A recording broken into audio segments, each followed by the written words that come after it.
ಎಲ್ಲ ಜಾತಿ ಜನಾಂಗಗಳಲ್ಲಿ ಬಡವರಿದ್ದಾರೆ. ಎಲ್ಲರಿಗೂ ನ್ಯಾಯ ಕೊಡಬೇಕು. ಹೇಗೆ ಕೊಡ್ತೀರಿ ಅನ್ನೋದೇ ಪ್ರಶ್ನೆ. ಈ ದೇಶದಲ್ಲಿ ಸ್ಕೀಮ್ಗಳಿಗಿಂತ ಸ್ಕ್ಯಾಮ್ಗಳೇ ಜಾಸ್ತಿ ಆಗ್ತಾ ಇರೋದು. ನೀವು ಯಾವ ಸ್ಕೀಮ್ ತಂದರೂ ಶ್ರೀಮಂತರಿಗೆ ಸ್ಕೀಮ್ ಹೋಗುತ್ತದೆ ಹೊರತು ಬಡವರಿಗೆ ಹೋಗ್ತಾ ಇಲ್ಲ. ಇದನ್ನು ಬಗೆಹರಿಸೋದು ಹೇಗೆ? ಇದನ್ನು ಚಿಂತೆ ಮಾಡಬೇಕು.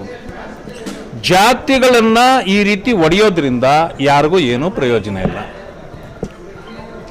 ಮುಸಲ್ಮಾನರಲ್ಲೂ ಬಡವರಿದ್ದಾರೆ, ಹಿಂದೂಗಳಲ್ಲೂ ಬಡವರಿದ್ದಾರೆ.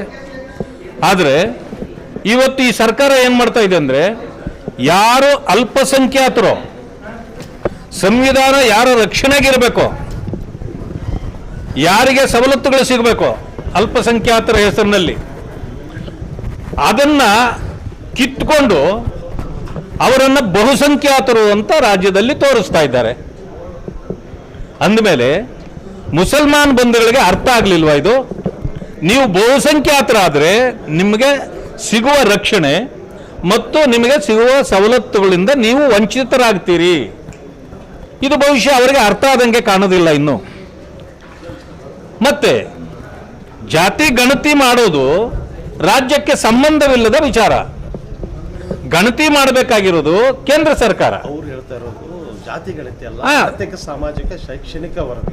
ಈಗ ಈ ರೀತಿಯ ಶೈಕ್ಷಣಿಕ ಸಾಮಾಜಿಕ ಈ ರೀತಿ ನ್ಯಾಯ ಕೊಡ್ಬೇಕಂದ್ರೆ ವರದಿ ನೀವು ಕೊಟ್ರೆ ನಿಮ್ಮ ಮುಂದಿನ ಕ್ರಮ ಏನು? ಚರ್ಚೆ ಮಾಡಿ ಹೇಳ್ತೀವಿ. ಸರಿ ಹಿರಿ ಅವ್ರೇನು ಹೇಳೋದು, ಎಲ್ಲರಿಗೂ ನಾವು ಮೀಸಲಾತಿ ಕೊಡ್ತೀವಿ ಅಂತ. ಮೀಸಲಾತಿ ಕೊಡೋದು ನಿಮ್ಮ ಕೆಲಸವೇ ಅಲ್ಲ, ನೀವು ರೆಕಮೆಂಡ್ ಮಾಡಬೇಕು ಕೇಂದ್ರಕ್ಕೆ. ಅದರಿಂದಾಗಿ ಗೊಂದಲ ಸೃಷ್ಟಿಸಿ ನಿಮ್ಮ ಅಧಿಕಾರ ಸ್ಥಾನಗಳನ್ನು ಉಳಿಸ್ಕೊಳ್ಳಲಿಕ್ಕೆ ನಿಮ್ಮ ಪಕ್ಷದಲ್ಲಿ ನೀವು ಒಂದು ಇಡೀ ಜನಾಂಗಕ್ಕೆ ನಿಮ್ಮಲ್ಲಿರೋ ಗೊಂದಲ, ಕಾಂಗ್ರೆಸ್ನ ಗೊಂದಲವನ್ನು ತೆಗೆದುಕೊಂಡೋಗಿ ಇದು ಜನಾಂಗೀಯ ಗೊಂದಲವನ್ನಾಗಿ ಮಾಡ್ತಾ ಇದ್ದೀರಿ. ಆದ್ದರಿಂದ ನಾನು ಕೇಳ್ತಿರ್ತಕ್ಕಂಥದ್ದು, ಇವತ್ತು 17ನೇ ತಾರೀಕು ಕ್ಯಾಬಿನೆಟ್ಟಲ್ಲಿ ಏನು ತೀರ್ಮಾನ ನಿಮ್ಮದು? ನೀವೇನು ಸಮಿತಿ ಮಾಡಿ ಅವ್ರಿಗೆ ಬಿಡ್ತೀರಾ? ಸಬ್ ಕಮಿಟಿ ಮಾಡ್ತೀರಾ ಕ್ಯಾಬಿನೆಟ್ದು? ಅಥವಾ ಚರ್ಚೆ ಮಾಡೋಣ ಅಂತೇಳಿ ನೀವು ವಿಶೇಷ ಇದನ್ನು ಕರೀತೀರಾ, ಸದನದ ಇದನ್ನು ಕರೀತೀರಾ, ವಿಶೇಷ ಅಧಿವೇಶನ ಮಾಡ್ತೀರಾ? ಇದು ಯಾವುದು ನಿಮ್ಮಿಂದ ಹೊರಗಡೆ ಬರ್ತದೋ, ನಿಮ್ಮ ತೀರ್ಮಾನ ಏನಾಗ್ತದೋ ಅದನ್ನು ಆಧರಿಸಿ ವಿರೋಧ ಪಕ್ಷಗಳ ತೀರ್ಮಾನ ನಾವು ತೆಗೆದುಕೊಳ್ಬೇಕಾಗ್ತದೆ. ಅಲ್ಲಿ ಒಂದು ನಡೆದ ಚರ್ಚೆ ಏನಂದ್ರೆ, ವೀರಶೈವ ಲಿಂಗಾಯತರು ಮತ್ತು ಒಕ್ಕಲಿಗರ ಸರ್ವೆಯನ್ನ ಮತ್ತೆ ಮಾಡಲು ಸೇರಿಸ್ತೀವಿ ಅಂತ ಒಂದು ಚರ್ಚೆ ನಡೆದಿದೆ. ಈಗ ಮೊದಲೇ ಸರಿಯಾಗಿ ಮಾಡಲಿಕ್ಕೆ ಇವರಿಗೇನು ತೊಂದರೆ ಏನಾಗಿತ್ತು? ನಿನ್ನೆ ಹೇಳಿದ್ದಾರೆ 200 ಕೋಟಿ ರೂಪಾಯಿಗಳು ನಮಗೆ ಖರ್ಚಾಗಿದೆ ಅಂತ. ಯಾರ ಹಣ ಇದು? 200 ಕೋಟಿ ಹಣ ನೀವು ಈ ರೀತಿ ವೆಚ್ಚ ಮಾಡಿ ಅಲ್ಲಿಗೆ ಅದು ಸರಿಯಿಲ್ಲ ಅಂತ ಬಂದರೆ ನೀವು ಏನು ಮಾಡ್ದಂಗಾಯ್ತು?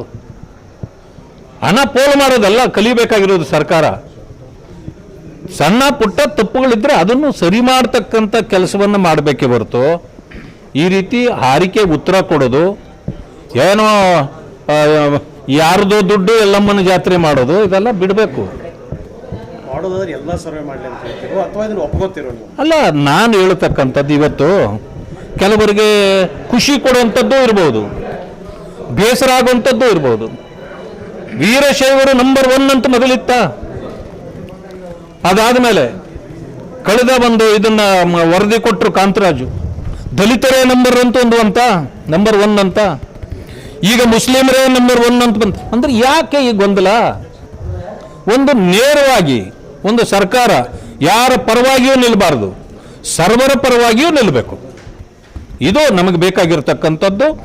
ಯಾರ್ಯಾರಿಗೆ ಈ ಮಾನಸಿಕವಾಗಿ ಇದು ತಪ್ಪಾಗಿದೆ ಅಂತ ಅನಿಸಿ ಹೇಳಿಕೆ ಕೊಡ್ತಾರೋ, ಯಾವ ಜನಾಂಗದವರು ಕೊಡ್ತಾರೋ ಅದೆಲ್ಲವನ್ನೂ ಕೂಡ ಮರು ಎಣಿಕೆ ಮಾಡಿಸಿ.